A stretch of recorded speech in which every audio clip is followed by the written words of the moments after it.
often like relationships get and dating get really glossed over and kind of Hollywoodized. But I just like to kind of talk about the stuff that isn't, there's a lot of stuff that's really like awkward and funny. And I think using humor is a great way to kind of open up the conversation about like sex and dating. But you are particularly bold because you're not just talking about dating, you're talking about sex explicitly, you're talking about sex toys explicitly. So yeah, not everyone can do that. So what, were you just always that girl in high school or in school who was like, I'm going to say what I want to say, I'm going to do what I want to do?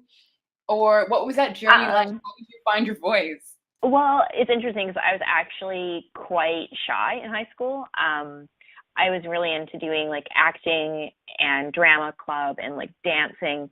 So I think I use that as an outlet to sort of find my voice and perform. And I love being in the spotlight.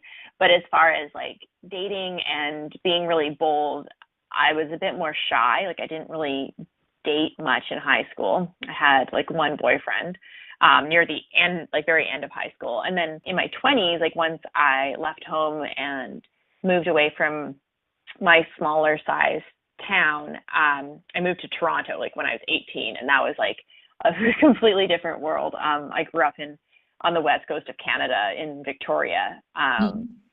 So yeah, I started to date a lot and really kind of like explore who I was as a person and my sexuality and stuff full time now. I'm the nationally syndicated sex and relationship columnist for the Toronto Sun. It's really awesome. So I write that column, and then I work with a couple other smaller clients, writing for a couple other websites. I do the blog, and then I also do some social media management for a couple different companies as well.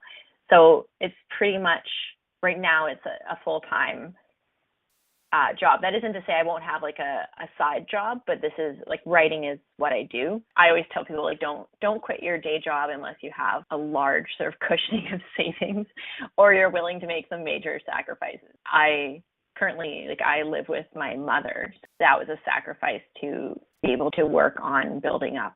Tell me what it meant to you to write this book.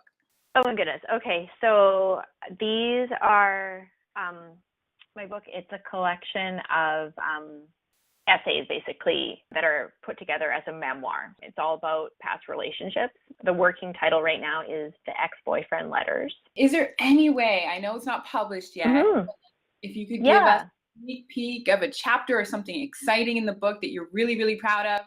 Okay, so here's a short blurb.